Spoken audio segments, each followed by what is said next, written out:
الحمدللہ رب العالمین والصلاة والسلام علی سید الانبیاء والمرسلین وعلی آلہ واصحابہ وبارک وسلم اجمعین۔ معزز سامعین، آج 3 رمضان المبارک اور آج یوم وصال ہے حضرت سیدہ طیبہ طاہرہ زاہدہ سیدہ خاتون جنت حضرت فاطمہ الزہرا رضی اللہ تعالیٰ عنہ و سلام اللہ علیہا کا۔ تو اسی مناسبت سے حضرت سیدہ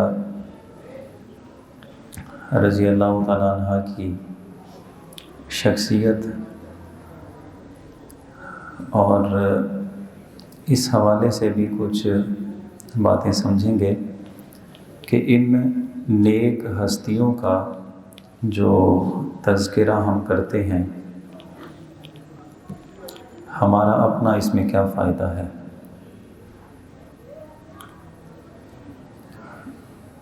تو اس حوالے سے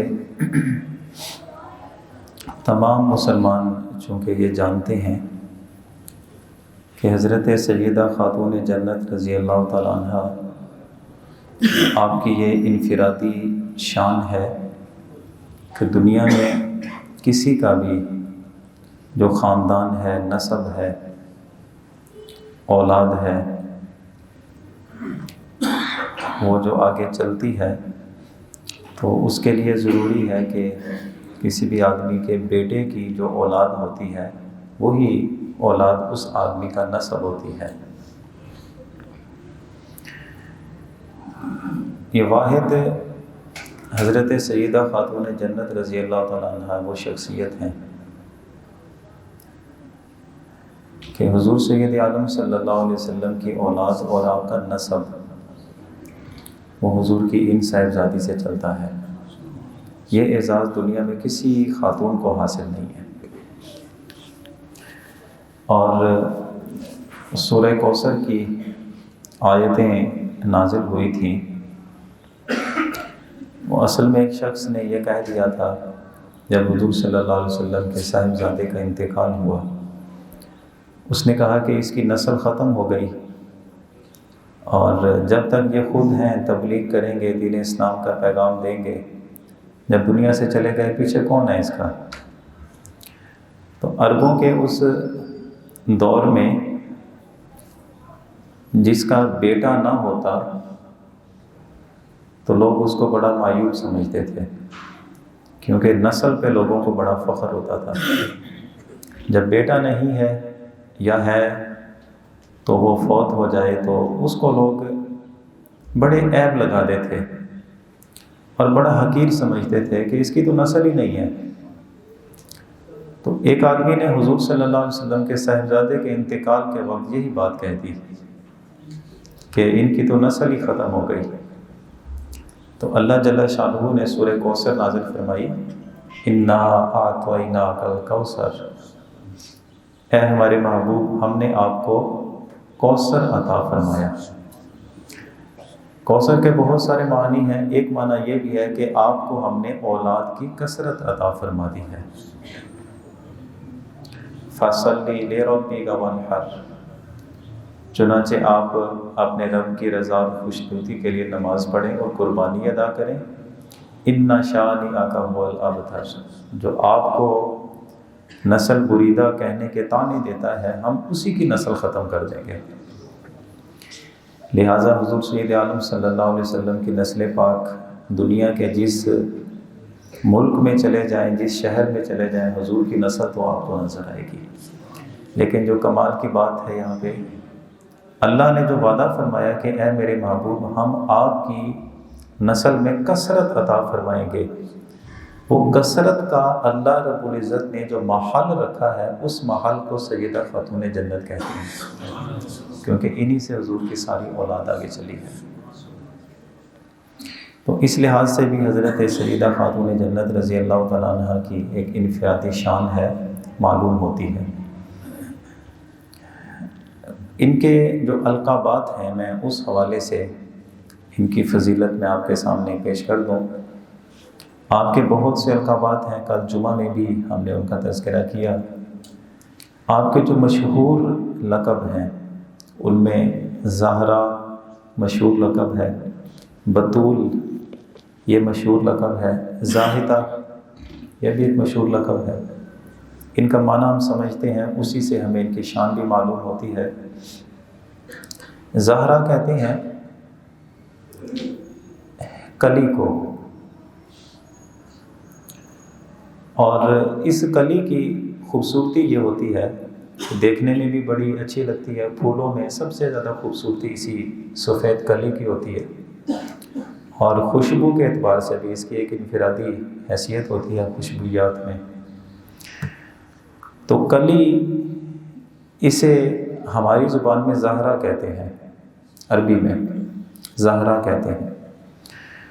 اور سیدہ خاتون جنت رضی اللہ تعالیٰ عنہ کا لقب جو زہرا پڑا ہے وہ اس لیے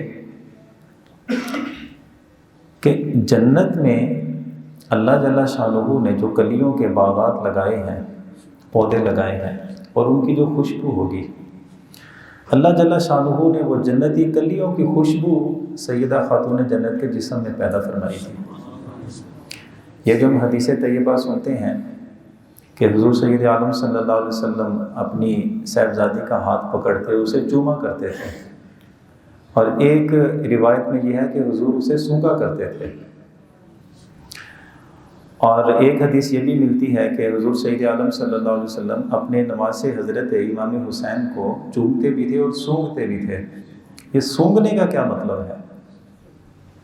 یہ وہی جنتی خوشبو ہے جو قدرتی طور پہ اللہ جل شانہ نے سیدہ خاتون جنت کے جسم میں رکھی تھی، اور حضور اسے محسوس فرمایا کرتے تھے، اور وہی خوشبو اللہ جل شانہ نے حضور کی اولاد میں بھی پیدا فرمائی۔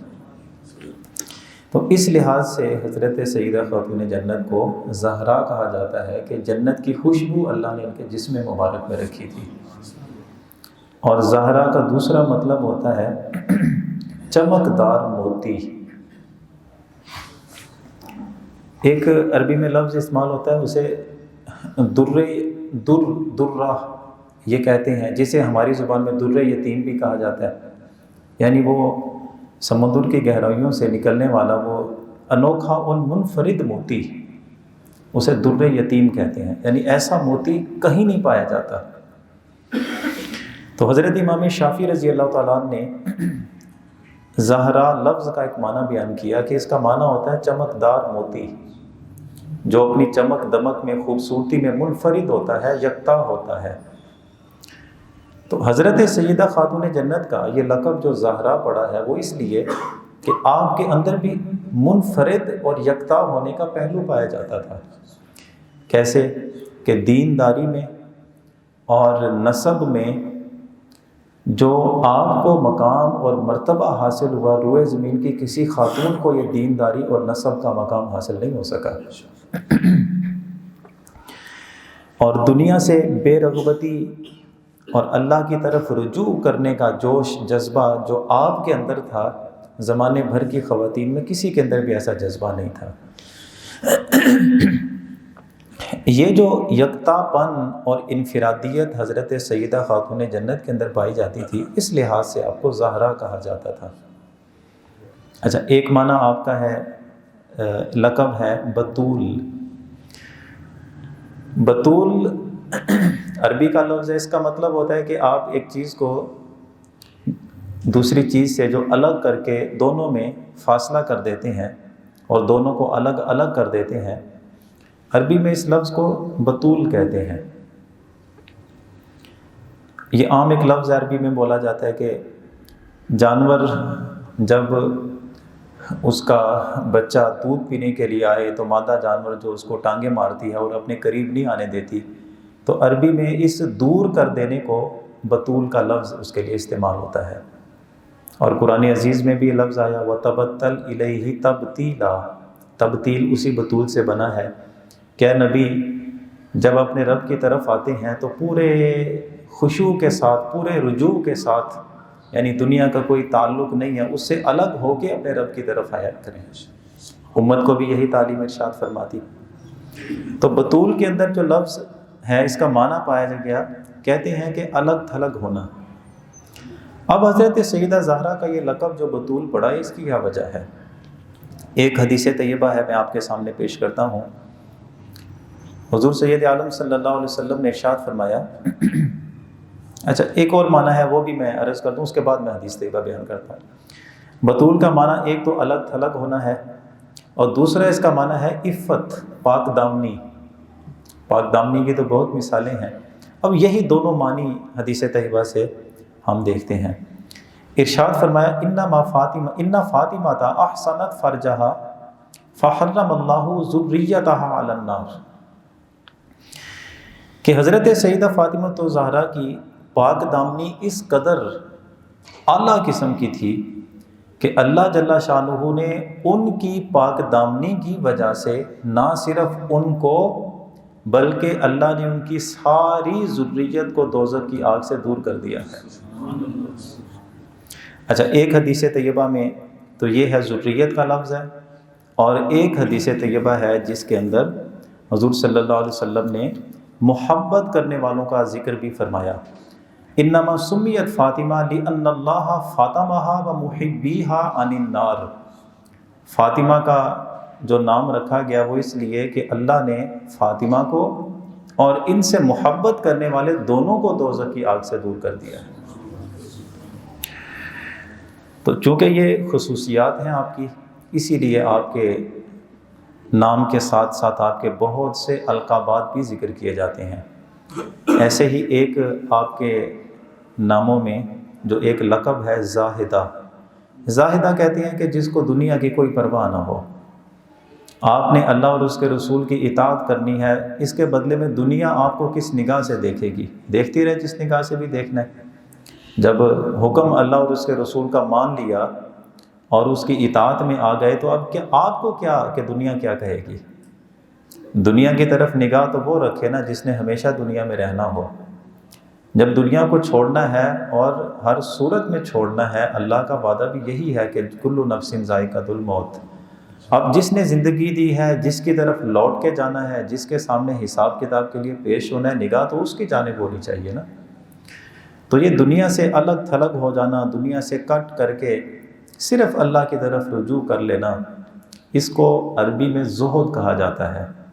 اور چونکہ سیدہ خاتون جنت کے مزاج میں یہ بات کثرت سے پائی جاتی تھی، اور حضور صلی اللہ علیہ وسلم نے یہ مزاج حضور نے خود سکھایا تھا سیدہ خاتون جنت کو، کہ جس وقت آپ ایک مرتبہ کام کاج کی آ کے شکایت پیش کرتی ہیں کہ حضور گھر کے کام بہت ہوتے ہیں، چکی بھی خود چلانی پڑتی ہے، بچوں کے کام بھی ہیں، حضرت شیر خدا نے جہاد کے لیے جانا ہوتا ہے، ان کی بھی ساری تیاریاں کرانی ہوتی ہیں، تو یہ سارے معاملات ہیں۔ آپ ایسا کریں، مجھے ایک غلام عطا فرما دیں کہ چلیں گھر سے باہر کے کام ہے وہ کر لیا کرے گا، چکی چلانی ہے تو چلیں اس سے کام کروا لیا کروں گی، آدھا آدھا کام بانٹ دیا کروں گی، چلیں میرے لیے آسانی ہوگی۔ تو حضور سید عالم صلی اللہ علیہ وسلم نے غلام عطا نہیں فرمایا تھا، آپ نے ان کو ایک تسبیح عطا فرمائی تھی جسے ہم تسبیح فاطمہ کہتے ہیں۔ وہ کیا ہے کہ جیسے آپ بھی سمجھتے ہیں، ہر نماز کے بعد جب آپ فرائض سے فارغ ہو جاتے ہیں 33 مرتبہ سبحان اللہ، 33 مرتبہ الحمدللہ اور 34 مرتبہ اللہ اکبر، حضور نے یہ تسبیح عطا فرما دی۔ تو اب اس کے بعد کیا ہے کہ حضرت سیدہ فاطمہ زہرا نے جس وقت یہ تسبیح اپنائی اور اسے پڑھنا شروع کیا، اس کے بعد کبھی بھی حضور کے سامنے تھکاوٹ کی شکایت پیش نہیں کی، اس لیے کہ یہ تسبیح در حقیقت پڑھنے میں تو اللہ کے اسماء گرامی ہیں، لیکن اسی تسبیح کے اندر اصل میں ایک روحانی قوت ہے، وہ بندے کو عطا کرنا مقصود تھا۔ وہ روحانی قوت جب بندے کو مل جاتی ہے نا، دنیا کے کسی کام کی بندے کو تھکاوٹ نہیں ہوتی۔ دیکھیں ایک اور حدیث طیبہ ہے نا جس میں حضور صلی اللہ علیہ وسلم نے ارشاد فرمایا کہ بندہ جب فرائض مکمل کر لیتا ہے، مختصر حدیث کر رہا ہوں، اس کے بعد جب نوافل پڑھتا ہے، نوافل کی کثرت کرتا ہے تو میں اسے پسند کر لیتا ہوں، اسے محبت کرتا ہوں۔ وہ نوافل پڑھتا رہے، میں اس سے اتنا محبت کرتا ہوں، اتنا محبت کرتا ہوں کہ ایک وقت آتا ہے کہ میں اس کے ہاتھ بن جاتا ہوں جس کے ساتھ وہ پکڑتا ہے۔ میں اس کے پاؤں بن جاتا ہوں جس کے ساتھ وہ چلتا ہے، میں اس کی آنکھیں بن جاتا ہوں جس کے ساتھ وہ دیکھتا ہے، میں اس کے کان بن جاتا ہوں جس کے ساتھ وہ سنتا ہے۔ اس کا مطلب کیا ہے کہ نوافل کی کثرت وہ قوت روحانی ہے، اللہ اسے عطا فرما دیتا ہے۔ پھر اس کا پکڑنا، اس کا بولنا، اس کا چلنا پھرنا وہ اپنی قوت سے نہیں، اللہ کی دی ہوئی قوت سے ہو جاتا ہے پھر، یعنی اس کے اندر ایک انوکھا انداز آ جاتا ہے پھر۔ تو یہ تسبیح فاطمہ در حقیقت قوت روحانی جس نے امت کو بھی سبق دے دیا کہ یہ قوت روحانی ہے، اس میں ترقی کرنی چاہیے، اور جس سے قوت روحانی حاصل ہو جائے اب دنیا کے کسی معاملات کی طرف نگاہ نہیں کرتا۔ اس سے حضرت زہرا کا زہد و تقویٰ بھی ثابت ہوتا ہے۔ اب آخری جو بات عرض کرنی ہے کہ میں اور آپ جو بیٹھ جاتے ہیں تذکرہ کرتے ہیں، یہ محض ایک رسم نہیں ہے، محض ایک شوق نہیں ہے۔ اس سے 3 فائدے حاصل ہوتے ہیں، یاد رکھیں، اپنے گھروں میں بھی اس کا رواج ڈالیں، انشاءاللہ دنیا بھی اچھی ہوگی، آخرت بھی اچھی ہوگی۔ پہلا اس کا فائدہ یہ ہوتا ہے کہ آپ دیکھتے ہیں جس کا ذکر کثرت سے کیا جاتا ہے نا، دل و دماغ پہ اس کا ایک نقش و صورت ہوتی ہے، وہ بندے کے دل و دماغ میں طاری ہو جاتی ہے۔ اور محبتوں کا اصل جو ثبوت ہوتا ہے وہ کثرت ذکر کے ساتھ ہی ہوتا ہے۔ بندے کا دل لگاؤ نا کسی کے ساتھ تو بندے کی زبان پہ اکثر اس کا نام آتا ہے۔ تو ہم یہ سمجھتے ہیں کہ ان نیک ہستیوں کی محبت پیدا کرنے کا جو بہترین طریقہ ہے یہ ہے کہ ہم ان کا ذکر کثرت کے ساتھ کیا کریں، اور یہ قرآن کا بھی اصل تقاضا یہ ہے، قُل لا اسألکم علیہ اجرا الا المودۃ فی القربى۔ حضور صلی اللہ علیہ وسلم کے سپرد کیا گیا کہ اے نبی آپ اعلان فرمائیں کہ مجھے اس تبلیغ دین کے عوض میں تم سے کچھ نہیں چاہیے، بس ایک مطالبہ اللہ کی طرف سے ہے کہ جو میرے قرابت دار ہیں ان کی محبت تم پیدا کر لو۔ تو وہ محبت کا حصول ہے جس کا ایک طریقہ یہ ہے، میں اور آپ یہاں پہ بیٹھے ہیں، اور یاد رکھیے کہ یہی محبت ہی ہے جو قیامت کے دن ہمیں سرخرو کر سکتی ہے۔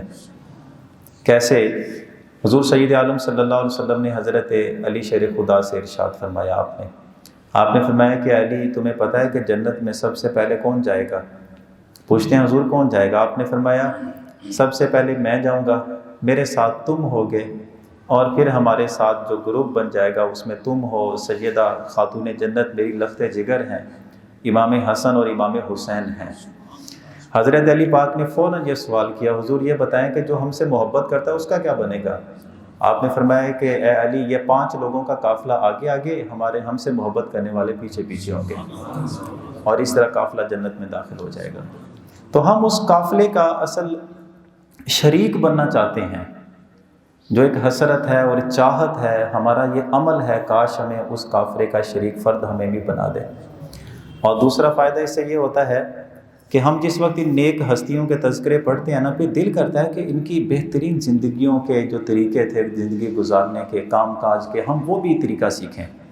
پھر بندہ ان کی سیرت پہ عمل کرنا شروع کرتا ہے، اور جب بندہ ان کی سیرت پہ عمل کرنا شروع کرتا ہے، قرآن نے اس کا اجر بتایا، یوم ندعو کل اناس بامامہم، قیامت کے دن ہر شخص کو پوچھا جائے گا یہ عمل جو تم نے کیا تمہیں کہاں سے معلوم ہوا؟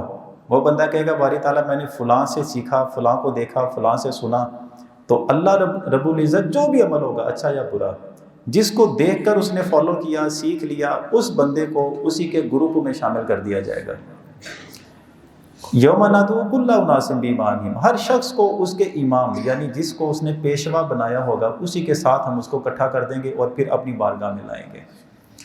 تو جب آل بیت اطہار کا ایک قافلہ بنے کہ ان کو فالو کرنے والے کون سے لوگ تھے، ان کی پیروی کرنے والے کون سے لوگ تھے، دین اسلام ان سے سمجھ کے عمل کرنے والے کون تھے، تو آج اگر ہماری بچیاں، ہماری بیٹیاں، خواتین سیرت سیدہ زہرا کو اگر اپنا لیں، اور قیامت کے دن یہی ہو کہ تم نے یہ سیرت سیکھی کہاں سے تھی، وہ کہیں کہ سیدہ زہرا سے، چلو وہ ان کا گروپ کھڑا ہے ان کے پاس چلے جاؤ تم بھی، تو وہ جو ان کا قافلہ ایک بنے گا قرآن عزیز کی اس آیت کے ضمن میں، تو جو سیکھا ہوگا اس کے ساتھ پہنچے گا، جس سے سیکھا اس کے گروپ میں پہنچ جائے گا۔ تو ہم یہ چاہتے ہیں کہ قیامت کے دن ہماری جب پیشوائی کے بارے میں پوچھا جائے تو ہم پیشوا انہی کی طرف ہم اپنا منسوب کریں۔ یہ ہیں اصل وہ ہستیاں جن کو ہم فالو کیا کرتے تھے۔ یہ فائدہ حاصل کرنا مقصود ہوتا ہے اصل میں یہ جو ہم تذکرہ کرتے ہیں۔ تیسرا یہ آخری فائدہ جو میں سمجھ سکا ہوں قیامت کے دن جس بندے نے جس کے ساتھ بھی نیکی کی ہوگی اللہ تعالیٰ اس بندے کو اس کی ہوئی نیکی سے محروم نہیں کرے گا، حتیٰ کہ ایک بندہ جو جنت کی طرف جا رہا ہوگا اس کے بارے میں کوئی یہ وضاحت نہیں ہے کہ وہ اللہ کا ولی ہے یا کوئی غوث ہے، قطب ہے۔ ایک عام آدمی جو جنت کا مستحق قرار پایا جنت کی طرف جا رہا ہوگا، ایک آدمی پہچان لے گا، وہ کہے گا کہ آپ جنت میں جا رہے ہیں، وہ کہے گا اللہ کا شکر ہے۔ اچھا آپ کو معلوم ہے کہ دنیا میں ایک دفعہ آپ نے وضو کے لیے پانی مانگا تھا تو میں نے آپ کو وضو کروایا تھا؟